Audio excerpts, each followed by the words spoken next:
record ya. Stop recordnya nanti ke tempat tadi kayak gini. Iya, Terus coba sih. Nah, ini. tuh. Yep. Oh ya, oke. Oke, siap. Acara pertama adalah menyanyikan Gina. Apa sih, Enggar? Direkod longgar, direkod. Oh iya sih. Acara yang kedua adalah hiburan. So, nah. Hiburan durung mulai. Monggo Mas Doni. Untuk meningkatkan mood, silakan Ina bernyanyi. Halah. Monggo dong.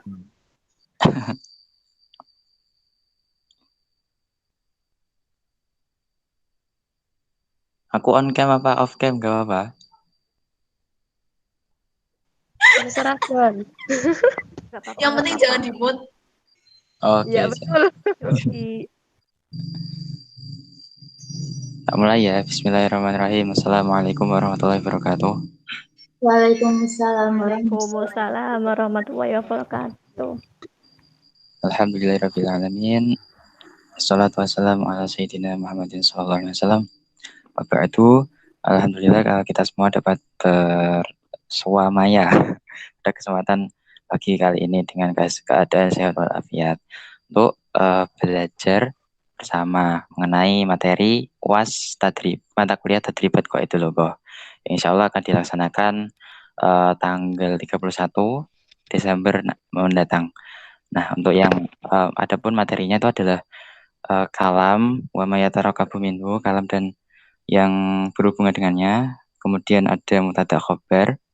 Setelah itu ada yang namanya kana wa akhwatuha, inna wa akhwatuha, dan yang terakhir yakni isim tafdil, tugas yang kemarin, terbaru kemarin. Nah, sebelumnya tuh dibahas dulu ya yang apa namanya mengenai ini semua. Itu sebenarnya maksudnya gimana tuh satu persatunya. Nah, jadi yang dinamakan kalam, yang pertama kan kalam ya. Di kalam itu kan kalau di kitab ini ya, al-kalamu indan nahwiyin wa al-lafdu al-murakabu al-mufid bil wad'i al-arabi faidatan yasunu sukutu 'alaiha. Jadi yang dimaksud dengan kalam menurut nahwiyin, ulama ahli nahwu, itu adalah lafaz yang tersusun yang memberikan faedah. Maksudnya faedah di sini memberikan faedah itu adalah memahamkan. Jadi orang yang mendengar suatu pembicaraan atau kalam dari orang lain itu dia jadi paham gitu. Seperti itu. Nah, tapi di sini tuh dikhususkan kan ini dalam pembahasan bahasa Arab. Jadi kalam di sini diharuskan al-Arabi, yakni menggunakan bahasa Arab.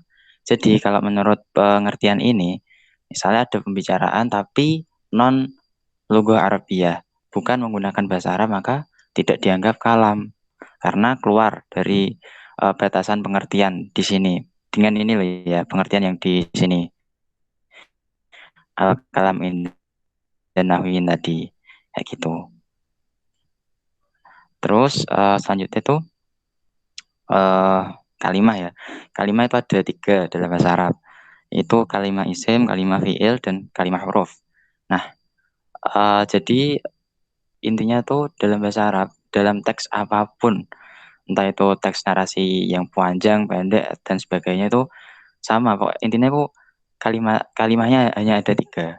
Kalimat di sini maksudnya itu kata ya, kalau dalam bahasa Indonesia itu ada 3, yaitu isim, fiil, huruf. Kalau nggak isim berarti fiil, kalau nggak fiil berarti huruf, kayak gitu tak. Ya seputar 3 ini aja, nggak ada yang lain kayak gitu. Nah, yang dimaksud dengan isim itu adalah kata benda kalau dalam bahasa Indonesianya. Ya bisa berupa nama orang, bisa nama benda tertentu, dan seterusnya. Ada banyak pokoknya kategori-kategorinya. Kemudian kalau fi'il itu kata kerja. Jadi kalau dalam bahasa Arab nanti dibagi berdasarkan waktunya tuh ada kata kerja bentuk lampau atau madi, past tense ya. Terus ada bentuk sekarang, maksudnya dilakukan, sedang dilakukan. Itu namanya mudhari. Kemudian ada yang untuk masa mendatang kayak gitu. Nah, untuk yang khusus mudhari itu dia bisa 2. Zamannya bisa 2, bisa sekarang, bisa yang akan mendatang kayak gitu. Nanti dibahas di pembahasan berikutnya. Kemudian ada satu lagi yaitu fi'il amr. Ini kata kerja untuk perintah, sebagai perintah. Gitu. Sebenarnya kan ini ada 3 itu. Terus kalau ada fi'il nahi itu masuknya yang mana kayak gitu. Kalau fi'il amr kok masuk dalam pembagian fi'il, tapi kalau fi'il nahi kok enggak masuk, itu gimana? Nah, sebenarnya gini, yang dimaksud dengan fi'il madi, fi'il nahi, akan tetapi dia berhubung kemasukan itu, kan yang la itu loh. Nah, maka dia menjadi jazm gitu. Aslinya itu dia fi'il mudhari, tapi berhubung dia kemasukan la nahi itu, dia i'rabnya menjadi jazm, disukun kayak gitu. Maka namanya diubah jadi fi'il nahi, bermakna larangan, jangan kayak gitu.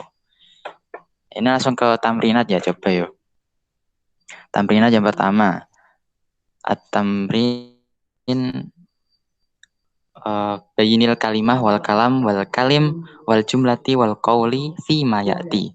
Jelaskan atau tentukan mana dalam redaksi kalimat ini, mana yang kalimah, mana yang kalam, mana yang kalim, mana yang jumlah, dan mana yang qaul. Oh ya, yang jumlah sama qaul belum ya? Gini, kalau jumlah dari pengertian di sini yo. Al jumlatu hiya murakkabun isnadiyun. Afada faidatan wa illam takun maksudatan ka fi'li syarti. Nahwu ingqoma. Kemudian wa jumlatis silati nahwu alladzi qoma abuhu. Nah, jadi yang dimaksud dengan jumlah itu adalah murakkab isnadi. Murakkab isnadi. Kalau dalam bahasa Indonesia yang dinamakan jumlah itu ya kalimat gitulah. Gampangannya gitu. Nah, murakkab isnadi di sini kan ada itu penjelasan di bawah. Fatarkibu awaqi'u silatal mausuli au na'atan au halan au khabaran au mudhafan ilaihi yusamma jumlatan. Faqat listimali ala mutlaqil isnadi. Mungkin maksudnya gini, mungkin ya ini coba-coba aku. Kalau menentuin pastinya kayak gini aku belum tahu. Nah, jadi yang dimaksud dengan murakkab isnadi itu adalah tarkib. Tarkib itu kedudukan suatu kata dalam kalimat tertentu. Nanti biasanya ya kalau dalam pertanyaan-pertanyaan atau soal dalam bahasa Arab itu istilah tarkib ini ada istilah lainnya atau bisa disebut sinonim. Biasanya mauqi'ul i'rab. Nah, mauqi'ul i'rab itu nama lain atau sinonim dari tarkib kayak gitu. Nah, murakkab isnadi fatarkib al-waqi' silatal mausul adalah tarkib yang menempati silatal mausul sebagai silah mausul. Nah, silah mausul ini apa? Nanti dulu. Intinya gitu dulu ya. Kemudian au na'atan. Na'at ini nama lain dari sifat. Kemudian ada lagi halan. Ini tarkib yang menjelaskan tentang keadaan tertentu. Au khobaran atau khobar. Kemudian mudhof ilaih. Nah, tarkib yang menduduki tarkib ini tadi itu dinamakan dengan jumlah. Kayak gitu. Jadi jumlah itu ada banyak namanya. Kalau menurut ini ya, menurut murakkab isnadi loh ya. Ada jumlah ini apa namanya? Mausul, taat, dan seterusnya itu tadi.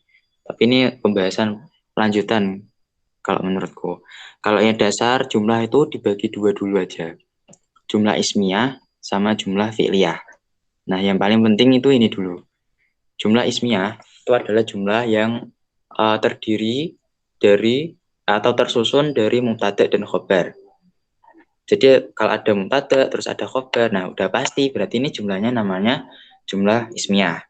Kemudian kalau jumlah fi'liyah itu apa? Nah, jumlah fi'liyah itu adalah jumlah yang tersusun dari fi'il dan fa'il. Nah, udah dua ini dulu harus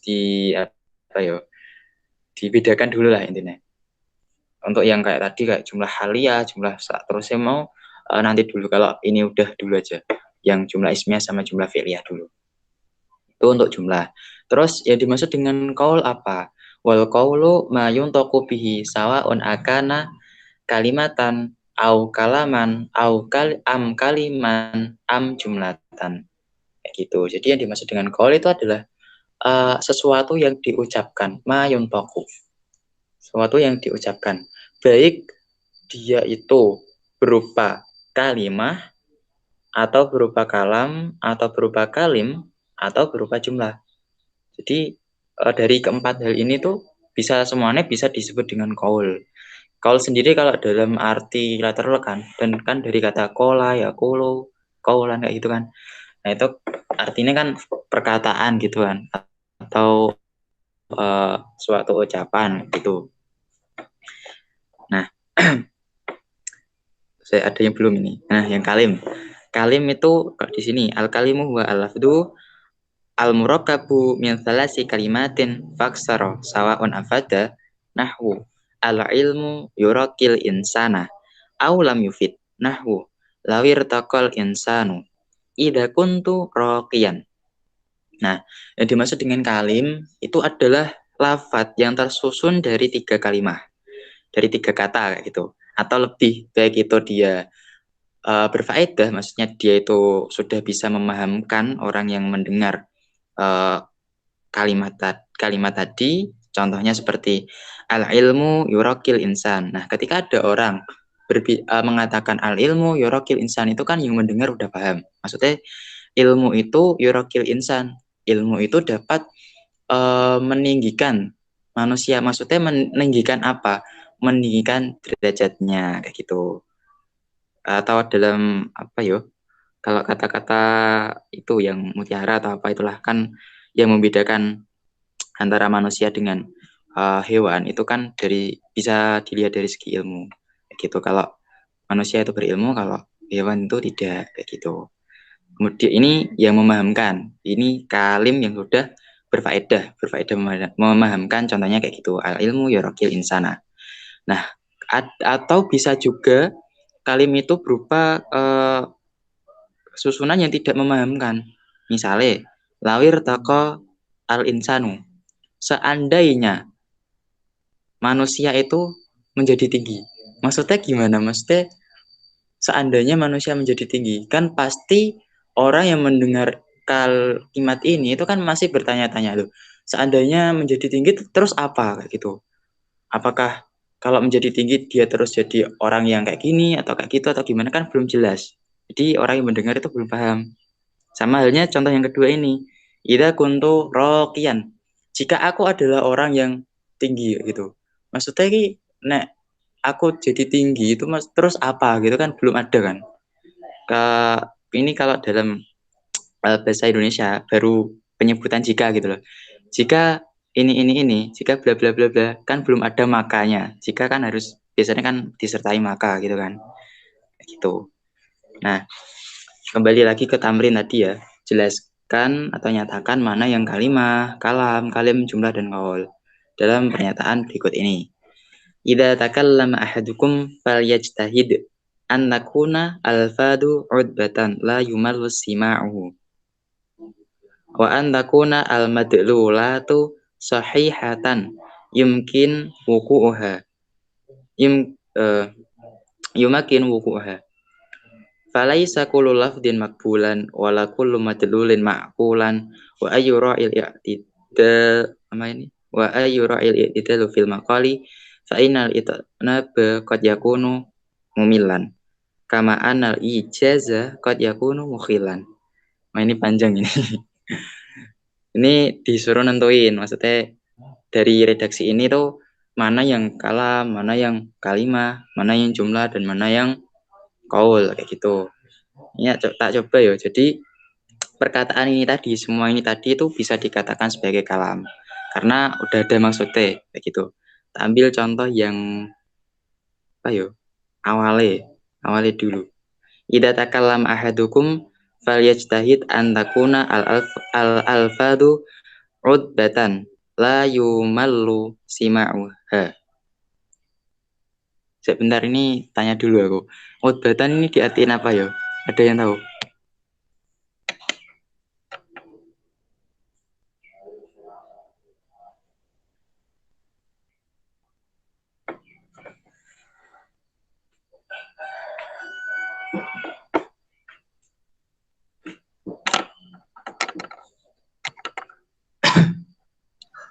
Kalau di kamus adbatan artine kotoran lumut tapi adbatan gak udbatan.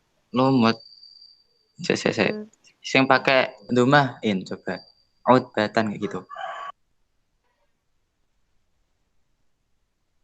Nggak ada ya. Adanya yang adbatan. Saya coba al-ma'ani.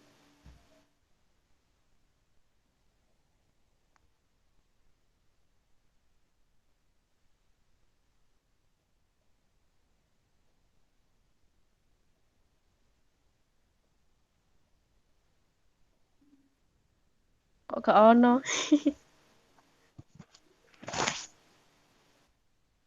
Udbatan.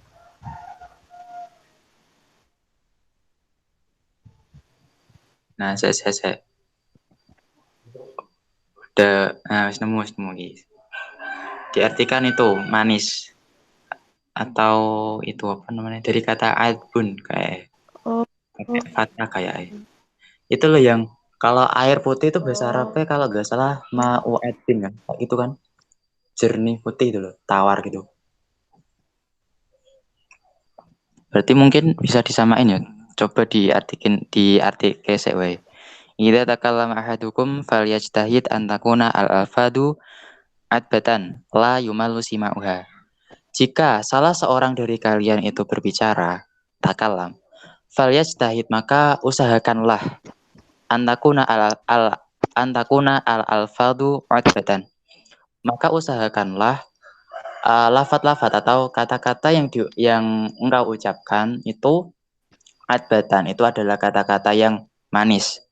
La yumallu sima'uha, yang mana ketika tidak di itu apa yo digedingi apa dibenci ya, yang orang yang mendengarnya tuh tidak jadi benci gitu loh, jadi itu disukai gitu kata-katanya kayak gitu.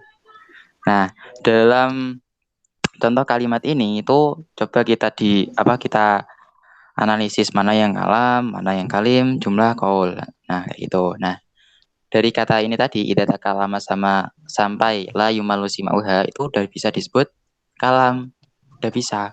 Mengapa kok udah bisa? Karena syaratnya udah terpenuhi. Tadi kan pengertiannya al-kalam hindan nahwiyin wa al-lafdu. Kalam ini adalah lafaz. Nah, ini kan udah berupa lafaz-lafaz kan. Saya sebelumnya gini, yang dimaksud lafaz itu gimana? Yuk, gimana yuk? Ada yang ingin menjelaskan? Monggo.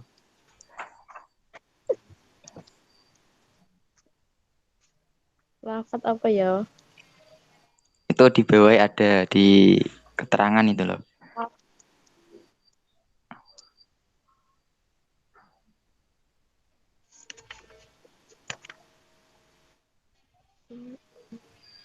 Lafdun mufradun.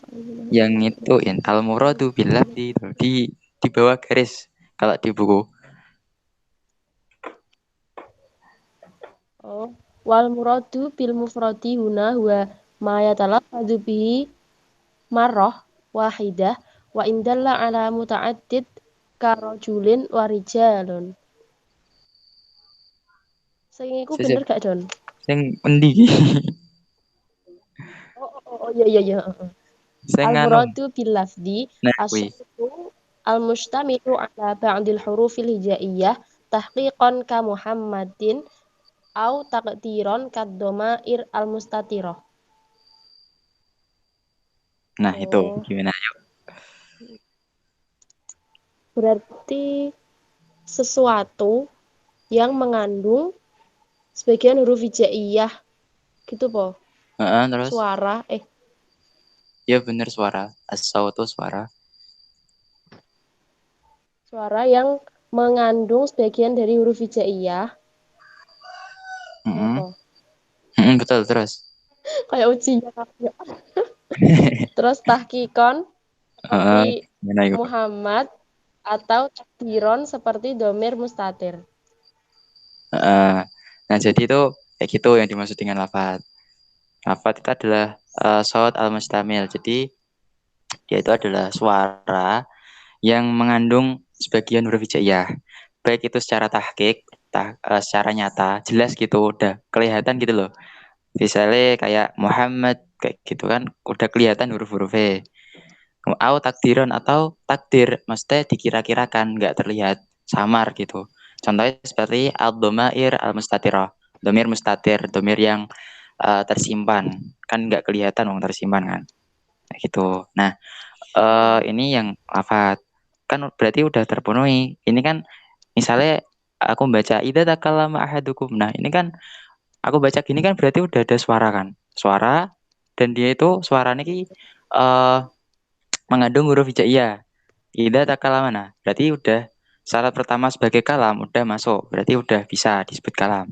Syarat pertama udah terpenuhi yaitu dia bisa disebut lafadz. Idza takalam sampai seterusnya tadi. Kemudian yang kedua al-murakabu, tersusun. Nah, ini udah tersusun semua ini. Idza takallama ahadukum. Kan udah maksudnya tersusun tuh apa? Enggak tunggal gitu loh. Enggak satu tok gitu. Udah lebih dari apa ya? Lebih dari dua lah intinya gitu. Kalau satu tok kan namanya mufrad kayak gitu. Kalau murakab itu udah tersusun.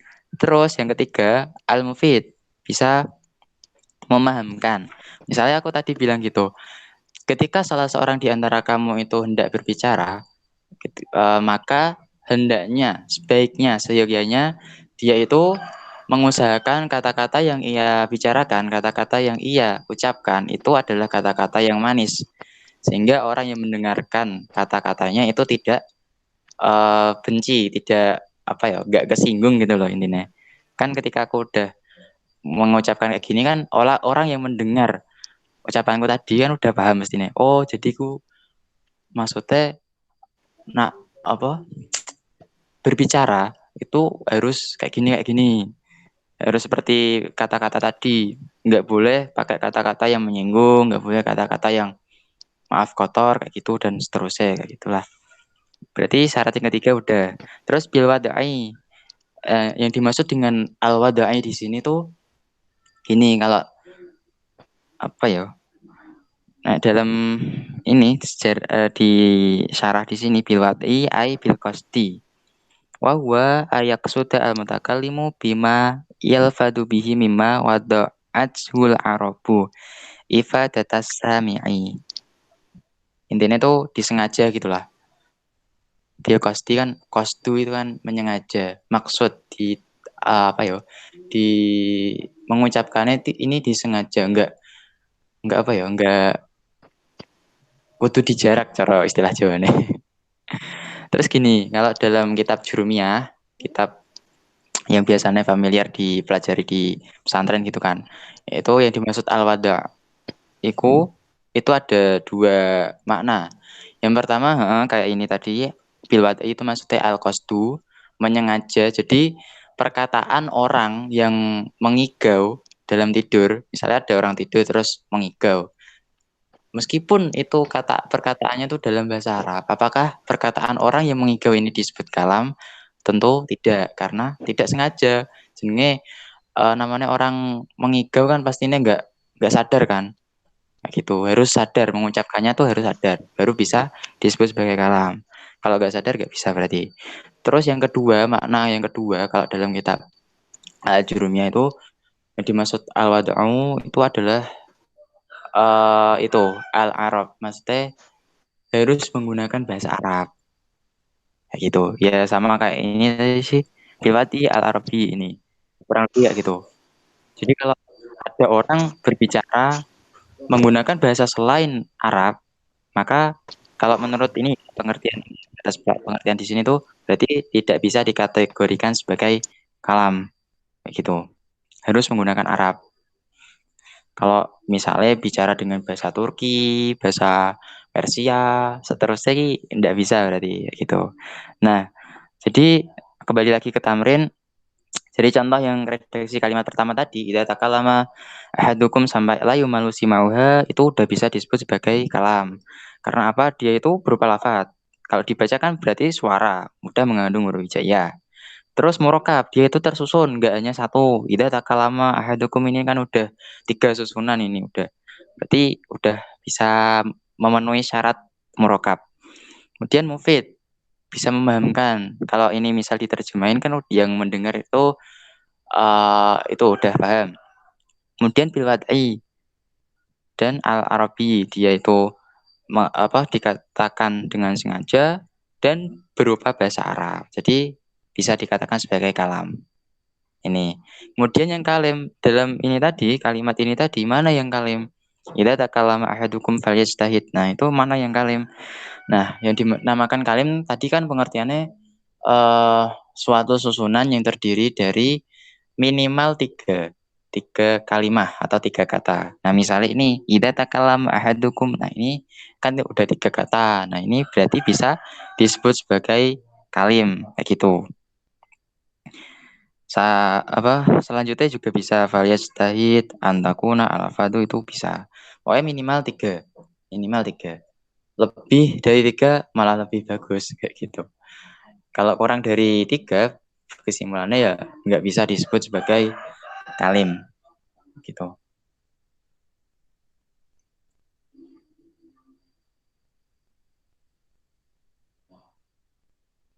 Kemudian selanjutnya jumlah. Nah, kemudian kalau dalam redaksi ini tadi, idza takallama ahadukum sampai la yumalu sima'uha, itu yang jumlah yang mana terus. Nah, kalau masalah jumlah ini kita pahami dulu itu yang 2 macam dulu ya. Jumlah ismiyah sama jumlah fi'liyah. Nah, kita analisis dulu coba. Idza takallama ahadukum, takallam di sini kalimat apa? Ada yang mau menjawab? Monggo. Fi'il. Kalimat fi'il. Nah, berarti kalau ada kalimatnya tuh fi'il, berarti yang namanya fi'il kan pasti butuh fa'il. Yang namanya pekerjaan kan harus ada yang mengerjakan. Ini udah ketentuan pasti. Maka dari itu kemungkinan besar masuknya jumlahnya ke jumlah fi'liyah. Karena ada fi'ilnya. Kemudian fa'ilnya mana ini? Yang takalam ini. Yuk, yang mana? Nah, betul. Ahadukum ini adalah fa'ilnya. Jadi takallama ahadukum ini udah bisa disebut sebagai jumlah. Jumlahnya yaitu jumlah fi'liyah. Kayak gitu. Kalau jumlah itu kayak seperti pengertian tadi yo.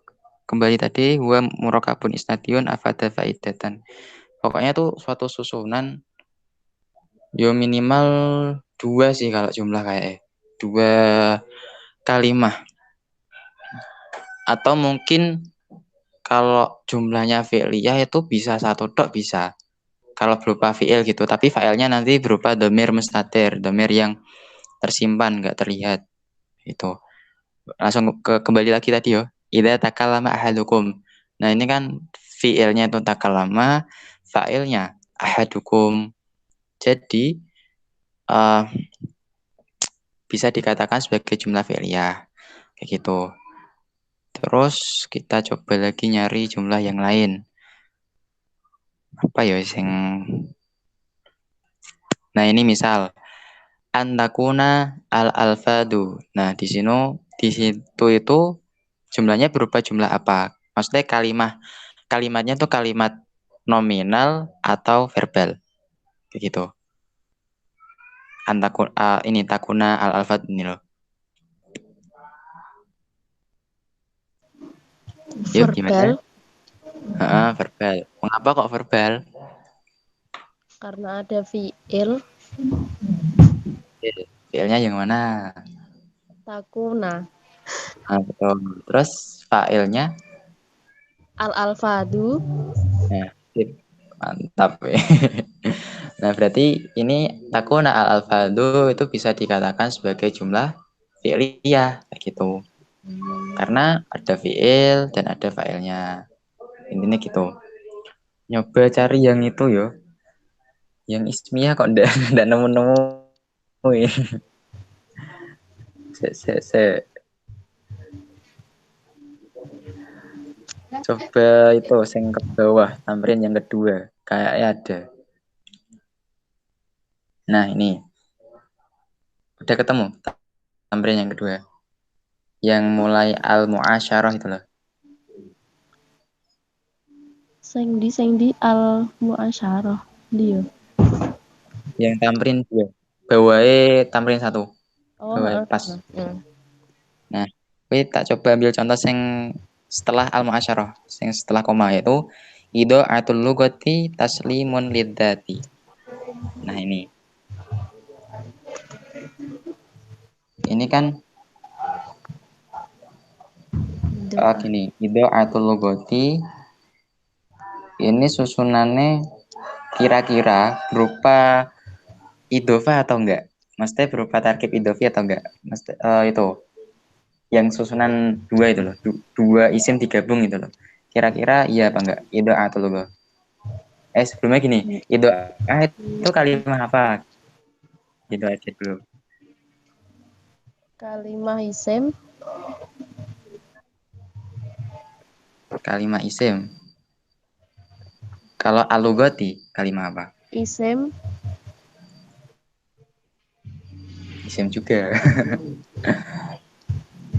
Nah, berarti di sini kan ada dua isim terus digabungan. Itu al-lugati gitu. Nah, berarti ini bisa dikatakan kalau dia itu adalah idhofah, susunan dari mudhof sama mudhof ilaih itu loh.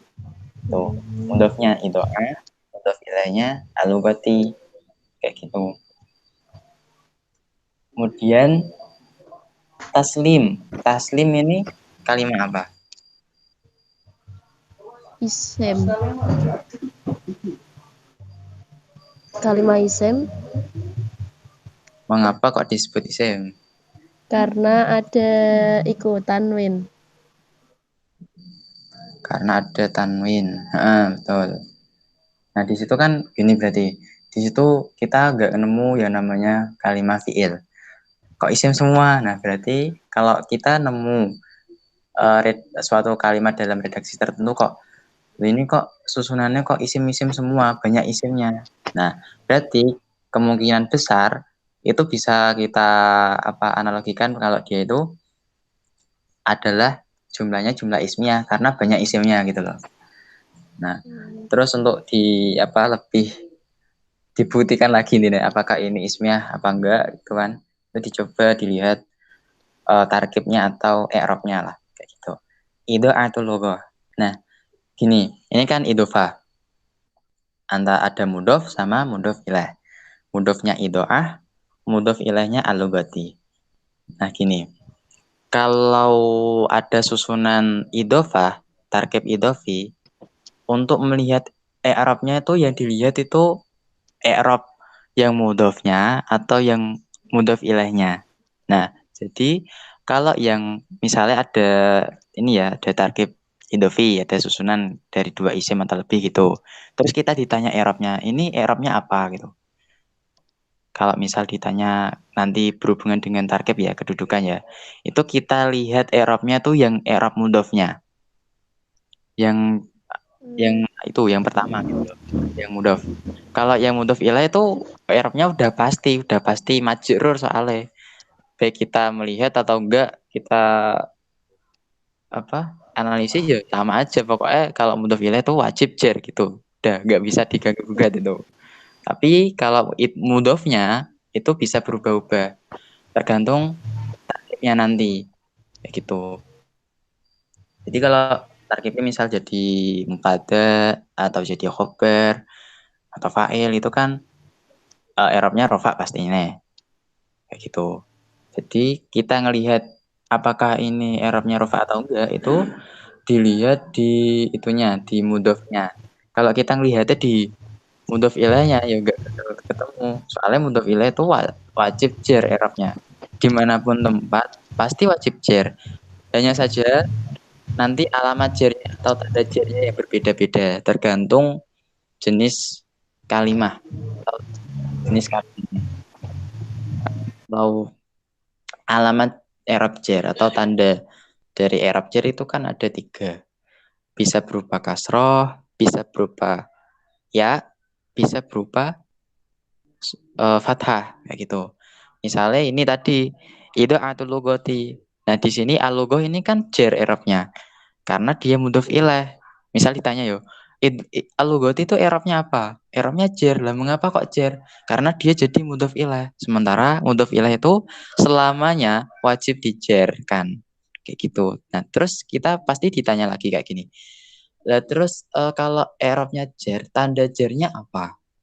Nah, gitu. Ini berarti kalau kita ditanya tentang tanda, itu kita berhubungan dengan tadi alamat i'rab tadi.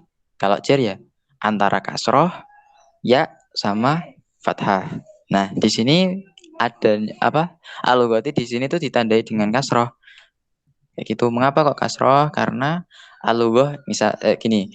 Al-lughah ini termasuk kan tadi disebutin sama Mbak Ina itu kalau al-lughah itu adalah termasuk kalimah isim. Nah, kemudian gini. Ini al-lughah ini isimnya isim apa? Isim mufrad bermakna tunggal ataukah isim tasniyah yang bermakna dua atau isim jamak yang bermakna lebih dari dua. Nah, sekarang coba kita analisis dulu. Ini apakah masuk yang mufrad, tasniyah atau yang jamak? Yang al-lughati, khusus yang al-lughati dulu. Gimana? Ada yang ingin jawab? Monggo.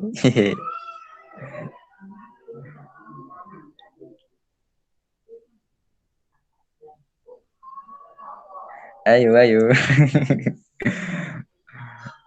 Salah nggak apa, nggak apa. Belajar tuh nggak Itu apa. tadi pertanyaannya apa sih? Gimana, Mbak Asrina? Pertanyaannya tadi apa? Itu yang al-lughati. Itu kan tadi disebutin sama Mbak Ina kalau al-lughah itu adalah isim, kalimat isim. Nah, dia tuh termasuk kalimat isimnya tuh isim mufrad atau tasnya ataukah jamak? Asli apa? Apa sih? Nek jamak dudu soalnya. Berarti antara dua, mufrad sama tasnya ya. Yang mana? Tasnia. Tasnya. Berarti bermakna dua. Iya. Oke. Berarti mufrad. Mufrad kok. Mufrad. Mufrad atau tasnya. Mufrad. Gini lihat maknanya dulu. Ini kan idha'atul loghah, kehilangan bahasa. Nah, di sini bahasanya tuh jumlahnya ada berapa sih gitu. Kehilangan berapa bahasa gitu loh. Bahasa, apakah satu bahasa, dua bahasa atau lebih? Kayak gitu. Dilihat itu dulu dari segi artinya. Al-loghah.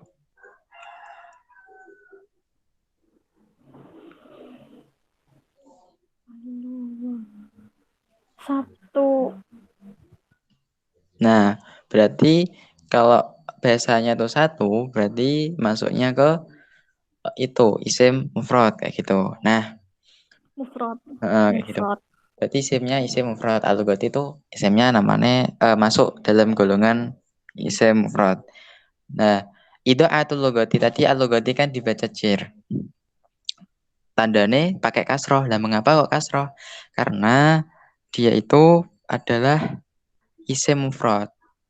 Gitu alasannya. Mengapa kok ditandai dengan kasroh? Karena dia itu berupa isim mufrad. Dan sementara isim mufrad ketika apa namanya? I'rabnya itu jar, maka dia ditandai dengan kasroh kayak gitu. Gini kalau untuk mengetahui apa ya tentang i'rab dan alamat-alamatnya yang kemarin itu loh ada di kayak tabel itu loh yang di-share kemarin loh. Nah, di situ insya Allah lengkap. Misalnya kalau rofa itu alamatnya apa aja kayak gitu. Terus misalnya duma itu nanti jadi alamat bagi apa aja kayak gitu. Itu ada insya Allah. Yang di itu yang kemarin di-share itu loh. Jadwal i'rab kalau nggak salah namanya. Di situ. Nah, kemudian lanjut lagi kembali lagi ke tamrin tadi wal qaul. Nah, yang dimaksud dengan qaul tadi kan sesuatu yang diucapkan atau dikatakan. Berarti entah itu berupa kalimah, kalim, kalam, ataupun jumlah. Jadi ini semua udah bisa disebut itu qaul. Misalnya saya bilang ida, apakah ini qaul? Iya, qaul karena dia itu adalah berupa kalimah. Kemudian takallama, iya dia itu berupa qaul karena dia adalah kalimah. Misalnya langsung tak sebutin satu, ida takallama kayak gitu. Ida takallama ahadukum. Apakah bisa disebut qaul? Bisa. Karena itu apa namanya? Berupa jumlah fi'liyah gitu, berupa jumlah. Gitu. Nah, sampai di sini dulu. Bagaimana? Ada yang ingin didiskusikan terlebih dahulu mengenai bab kalam wa mayatarokabu minhu. Aku don meh tanya. Mana?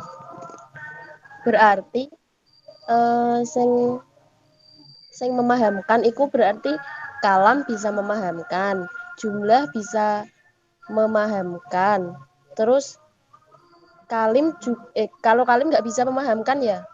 Kalim nganu, nek kalim ki boleh dua-duanya.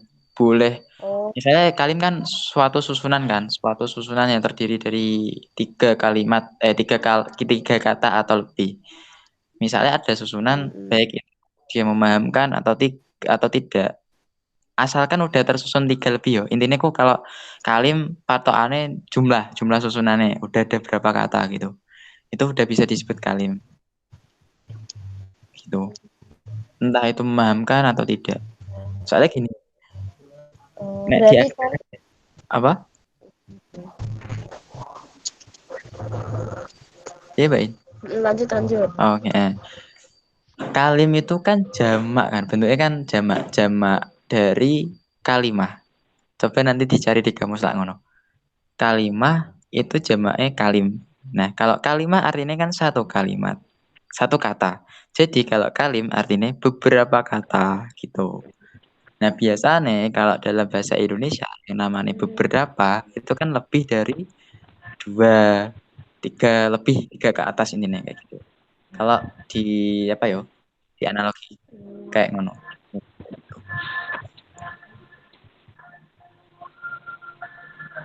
Oke. Terus tanya lagi, Don. Iki sing ditamrin kan ada wajinil kalama idana pokokta fa'in nama. Ini apa sih, nadoman atau apa ya? Sing ndi? Oh, wazinil kalam. Nah, Wajinil kalama. nadom. Karang itu syair Nah, karangannya ya. iki apa Lama jangan mungkin. Gimana? Ya, In? iki apa disuruh menjelaskan apakah kalam, kalimat atau kalam gitu? Ya Disuruh mungkin bisa jadi. mengidentifikasikan juga apa enggak?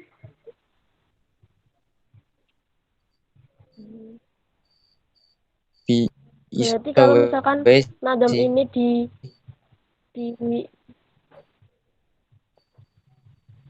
tapi gimana? menurut ya? Nadomnya piye mau? Lanjut. Wazinil kalama idana pokokta Halo. fa'inama.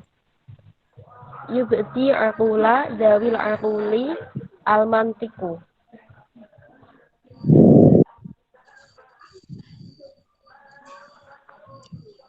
Gimana tadi?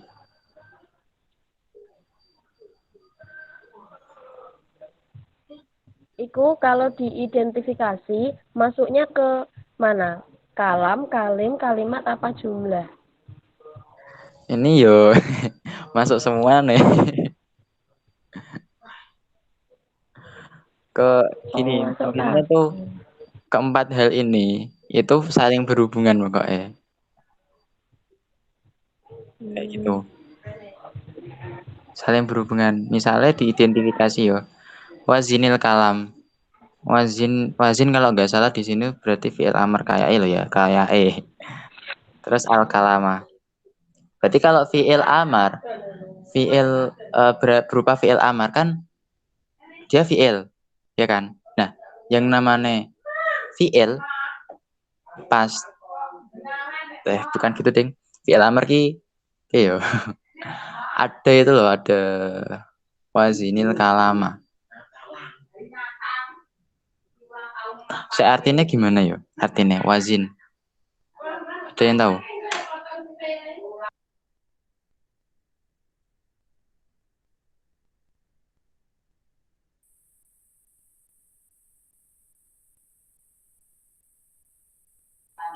Apa mungkin diartikan timbang ya? Wazana itu loh, timbangan. Mungkin gini artinya. Wazinil kalama idza nataqta. Misal gitu toh. Sampai di situ dulu.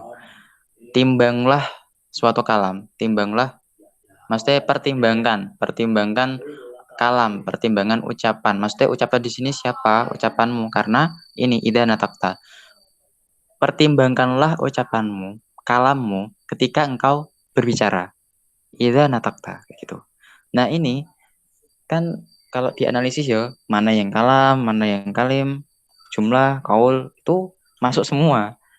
Misal kita ngidentifikasi mana yang jumlah, misal gini, contoh itu idza nataqta. Nataqta ini kan natoko digabung dengan domir muttasil berupa tak. Jadi nataqta kan artinya engkau berbicara, engkau berkata gitu. Nah, ini udah ada fi'il, udah ada fa'il, berarti dia berupa jumlah fi'liyah. Nah, berarti udah bisa dalam redaksi singkat tadi, wazinil kalam idza nataqta, itu udah ada jumlahnya ternyata. Misalnya nataqta ini tadi. Terus misal mana yang qaul? Nah, qaul kan bisa berupa jumlah, kalimah, kalim ataupun kalam. Nah, ini bisa semua. Wazin ini juga qaul ketika kita mengucapkannya. Al-kalama juga bisa. Ida juga bisa kayak gitu. Soalnya bisa semua. Terus kalau kalim itu yang mana? Nah, kalau kalim kan minimal susunan yang terdiri dari 3 kata. Misalnya ida nataqta. Itu udah bisa disebut sebagai kalim.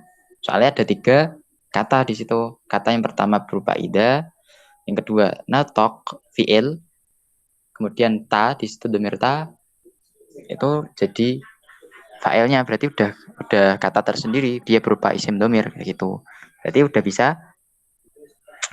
bisa dinamakan sebagai kalim. Nah, kemudian yang terakhir kalam ya. Kalam. Kalau kalam itu kan harus ada syarat memahamkan. Nah, ini dibuktikan dulu. Misal ada orang mengatakan wazinil kalama idza nataqta. Pertimbangkanlah perkataanmu ketika engkau berbicara. Apakah ini misal ada orang yang mendengar ini tuh paham atau enggak dengan tujuan dikatakannya kalimat ini. Kalau misal orang yang mendengar ucapan ini tadi, wazinil kalam idza nataqta, itu kok paham, maka dia kalimat ini bisa dikategorikan sebagai kalam. Udah sah gitu kalau disebut kalam. Tapi kalau misal orang yang mendengar ini kok nggak paham, berarti dia belum bisa dikatakan sebagai kalam karena syarat mufid memahamkan belum terpenuhi. Kayak gitu mungkin.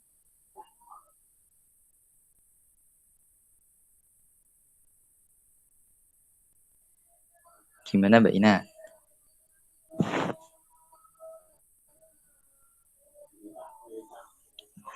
Oke, siap. Kemudian alhamdulillah. Oke, selanjutnya seputar ini tadi kalam, kalim, kalam wa ma yatarakabu minhu lah intinya. Ada yang ingin didiskusikan lagi?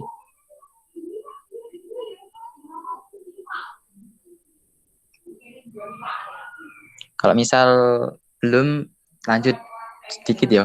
Lanjut selanjutnya, materi selanjutnya yaitu mubtada, khobar, kana wa akhatuha, inna wa akhatuha, sama isim tafdil. Tapi langsung pembahasan singkat dulu.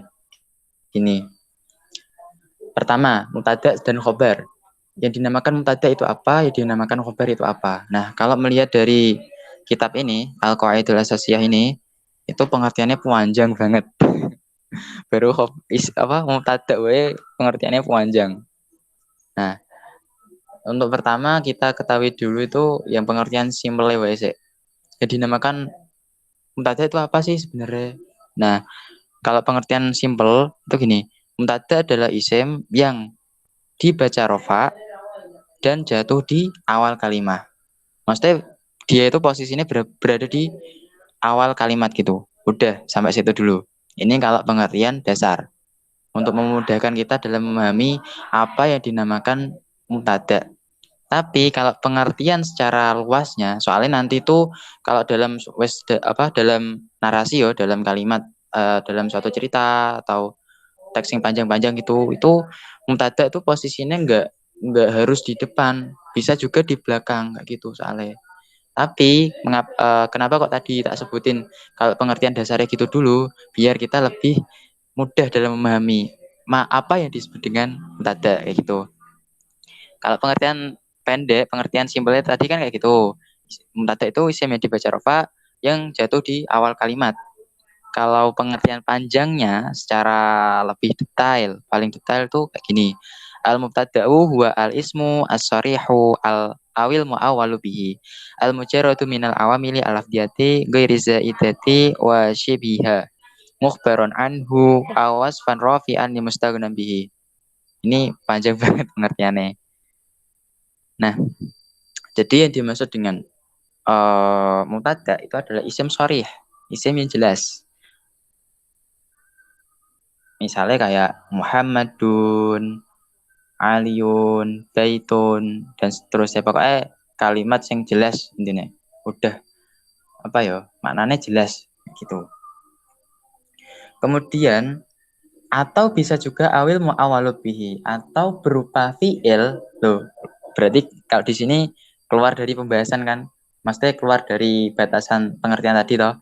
Kalau tadi kan isim yang dibaca rafa yang jatuh di awal kalimat, kalau pengertian sederhana. Tapi kalau udah didetailin lagi, itu dia berupa fi'il, tapi yang ditakwil. Nah, maksudnya fi'il kok ditakwil ini gimana? Maksudnya fi'il yang ditakwil itu adalah fi'il yang dimasuki atau ketambahan dengan an. An itu loh yang an amil nasab itu loh. Misalnya uridu an apa gitu. Uridu an akul misalnya gitu. Nah, yang termasuk an itu an yang kayak gitu. Gitu. Bisa juga mubtada itu kayak gitu berupa fi'il yang ditakwil. Fi'il mudhari biasanya fi'il mudhari terus ditambahi an. Nah, nanti namanya jadi bukan fi'il lagi. Kalau fi'il udah ditakwil kayak gini, namanya nanti masdar mu'awwal. Masdar mu'awwal itu ya masdar yang ditakwil gitu lah intinya. Kan masdar itu ada dua. Masdar tak mu'awwal dan masdar sharih. Kalau masdar sharih itu yang itu kayak misal di tasrifan ya. Qala yaqulu qaulan, nah kayak gitu. Qaulan di sini tuh namanya masdar sharih. Masdar yang jelas gitu. Tapi kalau masdar yang mu'awwal itu yang asalnya fi'il terus ditambah an. Misalnya qala yaqulu ya, qala yaqulu. Nah, yaqulu terus tak tambahi an. Ay yaqula kayak gitu. Nah, ini bisa kalau posisinya menempati suatu takkib tertentu bisa disebut sebagai masdar mu'awwal. Nah, contohnya mubtada yang berupa al-mu'awwal B, masdar mu'awwal itu kayak gimana? Nah, di syarahnya ini, di penjelasan bawah, wa antasumu khairul lakum. Itu. Antasumu di sini jadi mubtada. Sekilas memang dia terlihat fi'il. Masdar mu'awwal atau fi'il yang udah kena takwil. Gitu. Terus pengertian kembali lagi ke pengertian mubtada yang panjang ya. Al-mujarradu minal awamil al-lafdiyah. Disepikan dari amil-amil lafdi. Jadi dia itu tidak bertemu dengan amil-amil lafdi. Makanya i'rabnya jadi rofa kayak gitu. Nah, ini yang amil lafdiyah ini nanti berhubungannya sama kana, sama inna, dona dan seterusnya. Nah, ini ada sangkut pautnya lah. Misal ada mubtada khobar, kok dia mubtadanya itu loh, bertemu dengan kana dan saudara-saudaranya atau ketemu inna. Nah, nanti namanya bukan lagi disebut mubtada. Soalnya syaratnya itu udah gugur. Kan tadi al-mujarrad minal awamil al-lafdiyah. Harus disebutkan dari amil lafdiyah.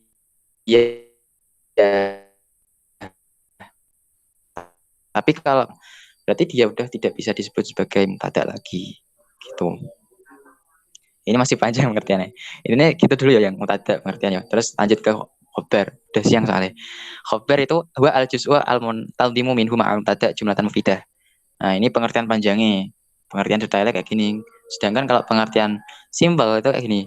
Khobar adalah khobar adalah isim yang dibaca rofa yang jatuh setelah mubtada. Udah gitu aja. Nah, ini pengertian kalau pengertian detailnya kan gini. Wa al-juz'u al-muntazimu, dia adalah bagian yang tersusun bersama mubtada menjadi jumlah yang mufidah, jumlah yang memahamkan. Gitu. Ini kalau pengertian detailnya gitu. Soalnya gini, kalau menurut pengertian simpel tadi kan khobar itu isim yang jatuh setelah mubtada dan dia dibaca rofa. Ini pengertian ini tuh bisa gugur, pengertian ini tuh bisa tidak berlaku manakala ketika itu khobar itu ada kalanya berada di depan, mendahului mubtadanya. Jadi khobar dulu baru mubtada. Ada kalanya kayak gitu. Atau istilah Arabnya disebut khobar muqaddam, mubtada muakhar kayak gitu. Nah, maksudnya insyaallah kayak gitu. Contohnya mubtada khobar ya. Allahu wahidun. Allah itu wahid. Allah itu esa. Allah itu satu. Tunggal gitu. Kemudian langsung lanjut ke itu. Nek pembahasan detailnya insyaallah disambung di lain waktu ya. Langsung ke kana wa akhwatuha. Nah, jadi yang dimaksud kana wa akhwatuha. Terus ada lagi itu inna wa akhwatuha, dona wa akhwatuha itu adalah amil berupa amil disebutkan dalam pengertian mubtada tadi. Sebenarnya gini simpelnya itu. Kan kalau ada mubtada sama khobar, kok enggak kemasukan? Kok enggak ketemu dengan amil-amil ini, itu i'rabnya pasti rofa. Rofa semua. Tapi kalau bertemu, nanti i'rabnya berubah-ubah jadinya. Berubah. Atau i'rabnya itu bisa dikatakan rusak. Maka dari itu, amil-amil lafdiyah tadi kayak kana wa akhwatuha, inna wa akhwatuha, sampai donna wa akhwatuha, itu disebut amil nawasikh. Amil yang perusak gitu loh. Maksudnya merusak apa? Merusak i'rabnya mubtada sama khobar. Misal kana itu punya amal, dia itu tarfa'ul isma wa tansibul khobar. Dia bisa merofakkan isim dan menasabkan khobar. Jadi misal ada mubtada sama khobar, Allahu wahidun. Tak ambil contoh itu ya. Allahu wahidun. Nah, ini aman. Kalau kayak gini, Allah mubtadanya, wahidun jadi khobarnya. Keduanya sama-sama rofa. Sama-sama rofa kayak gitu. Ya bisa disebut istilah pelakor. maaf. Nah, ketika ini tadi Allah wahidun jumlah ismiyah kan berarti yang mubtada sama khobar kan. Nah, dia bertemu atau dimasuki oleh kana misal ya, kana dulu. Maka i'rabnya berubah, enggak Allah wahidun lagi, tapi berubah menyesuaikan dengan amalnya kana. Amalnya kanaku itu seperti apa? Yaitu tarfa'ul isma wa tansibul khobar. Dia itu merofakkan isim dan menasabkan khobar. Maaf. Jadi Allah wahidun kalau kemasukan itu karena jadi karena Allahu wahidan. Nah, gini, sebelumnya gini, tarfaul isma kan merofakkan isim. Loh, isimnya di sini tuh yang dimaksud isim di sini tuh apa sih? Itu mubtada, aslinya itu mubtada, tapi karena dimasuki oleh atau bertemu dengan kana, namanya bukan lagi jadi mubtada, tapi jadi isim. Isim apa? Isimnya kana gitu. Ini kalau misal kemasukan kana ya, kana dan saudara-saudaranya, misal jadi gitu. Terus kalau nanti dimasuki inna wa akhwatuha itu jadine beda lagi Arabnya. Soalnya inna wa akhwatuha itu kan punya amal sendiri lagi. Amalnya tuh kebalikannya kana. Kalau kana kan tarfaul isma wa tansibul khobar. Kalau inna itu dibalik. Tansibul isma wa tarfaul khobar. Gitu. Intinya balikan gitu loh. Bertolak belakang. Kalau kana itu isimnya rofa, kalau inna isimnya nasab. Intinya gitu. Misal dimasukkan dalam diambil contoh ini ya, Allah wahidun. Kok kemasukan inna? Jadinya innallaha wahidun. Gitu contohnya. Terus selanjutnya ini luar pembahasan sebenarnya. Tapi tak masukin dikit nggak apa-apa ya, biar kita semua lebih paham gitu. Ya ini donna wa akhwatuha. Nah, kalau donna itu dia itu amalnya tansibul isma wal khobar. Tansibul mubtada wal khobar. Atau bisa juga tansibul maf'ulain. Menasabkan dua maf'ul. Dua maf'ulnya. Menasabkan mubtada dan khobar. Intinya gitulah. Misalnya, apa ya? Saudaranya donna itu apa? Misal. Tak ambil contoh itu ya. Dona aja wes dona gitu. Donanto gitu ya. Saya menyangka gitu. Contoh Aliyun mujtahidun. Ali adalah orang yang rajin. Nah, ini kan Aliyun mujtahidun. Ini adalah contoh mubtada khobar. Nah, ketika dia bertemu dengan dona tadi, misalnya donanto ya, maka i'rabnya berubah. Yang asalnya mubtada sama khobar tadi itu rofa semua karena dimasuki ini dona dan saudara-saudaranya, maka i'rabnya berubah menyesuaikan amalnya dona, yaitu tansibul maf'ulain atau tansibul mubtada wal khobar. Jadi nasab semua. Jadi gini, aliyun mujtahidun menjadi donantu aliyan mujtahidan, kayak gitu. Ini kalau untuk zona wa akhwatuha. Jadi udah jelas ya insyaallah amal-amal dari ketiga pembahasan ini. Lanjut pembahasan yang terakhir yaitu isim tafdil. Nah, yang dimaksud dengan isim tafdil itu apa? Sebentar tak buka dulu. Kalau dibuka halaman berapa ya isim tafdil itu?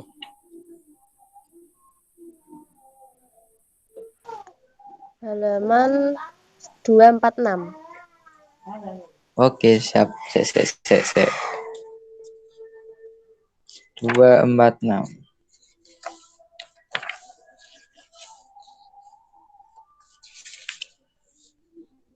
Nah, langsung Bismillahirrahmanirrahim. Al-mabahas asamin fi ismi tafdil. Nah, langsung ya pengertiannya ismu tafdil. Ismun masfugun minal masdari ala wazni af'ala litilalati ala anna syai'aini ishtaraka fi sifatin wa zada ahaduhuma ala al-akhari fiha. Nahwu asyamsu akbaru minal ardi hajman.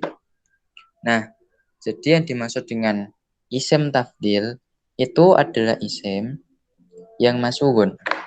Masfugun itu terbuat kalau nggak salah artinya atau dibentuk. Itu dibentuk dari apa? Dari masdar. Dengan mengikuti wazan af'al. Wazannya af'al gitu. Terus tujuannya apa? Isim tafdil ini tujuannya apa? Litilalati ala anna syai'ain ishtaraka fi sifatin wa zada ahaduhuma 'alal akhari fiha. Ini untuk menunjukkan ada apa?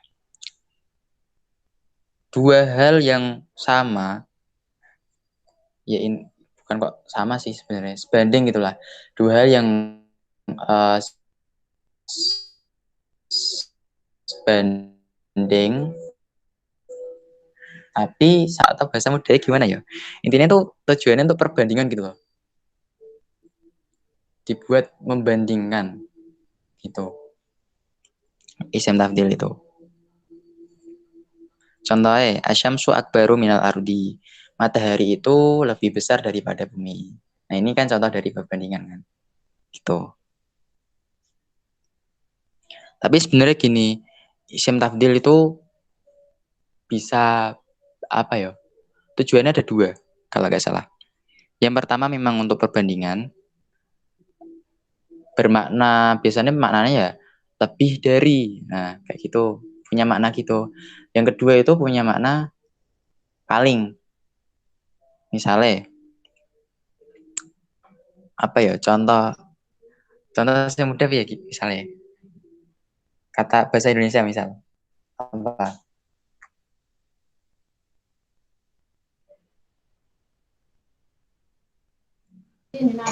Muhammad adalah pria yang paling tampan. Nah, gitu ya misal ya. Nah, berarti gini, Muhammadun ajmalur rijal, kayak gitu. Muhammad adalah pria yang paling tampan, kayak gitu.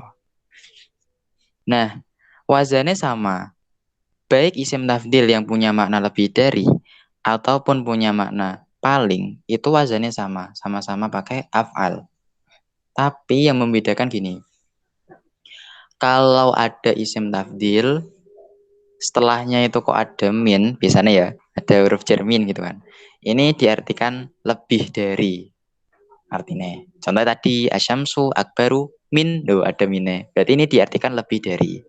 Tapi kalau sesudah isim tafdil itu tidak ada min, tapi dia langsung bertemu dengan isim yang lain, maksudnya diidofahkan gitu, sambung, maka dia diartikan paling. Itu maknanya. Misalnya tadi Muhammadun ajmalur rijal. Itu kan ajmalur rijal itu kan langsung jadi satu. Tidak dipisah sama min. Pokoknya intinya sambung gitu, enggak ada pemisah. Maka dia diartikan paling. Ajmalul rijal, paling tampan. Nah, istilah Jawane ya no, sak ganteng-gantenge wong lanang kayak ngono. Gitu, kurang lebih kayak gitu. Kalau pembahasan isim tafdil. Mungkin cukup sekian dulu, ada yang ingin didiskusikan. Pembahasannya masih banyak soalnya.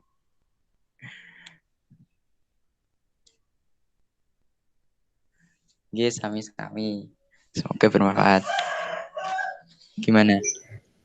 Insya Allah cukup sih, Don. Kamu mau persiapan Jumatan kan? Ya, insya Allah gitu. Udah itu, udah ada kira. Iya. Makasih loh, Don. Iya, sama-sama. Makasih Doni. Waduh, dikai love. Syukran, Cukup syukran, sekian dulu Don. berarti. Monggo, boleh. Tak dulu berarti ya. Bismillahirrahmanirrahim. Alhamdulillahirrahmanirrahim. Kali ini kita semua dapat berdiskusi bersama Alhamdulillahirrahmanirrahim. materi UAS mata kuliah Tadribat Qaidul Lugha. Semoga apa yang telah kita pelajari bersama dapat menjadi ilmu yang bermanfaat dan barokah. Dan semoga kita semua nanti ketika melaksanakan UAS diberi kemudahan, diberi kelancaran, dan diberikan hasil yang baik, manfaat berkah oleh Allah Subhanahu wa taala. Amin Allahumma amin. Sekian dari saya, kurang lebihnya mohon maaf. Allahumma fiqilakum barik. Wassalamualaikum warahmatullahi wabarakatuh. Waalaikumsalam warahmatullahi wabarakatuh. Waalaikumsalam warahmatullahi wabarakatuh. Syukron Dani. Afwan, aku izin live sih ya. Nggih, monggo.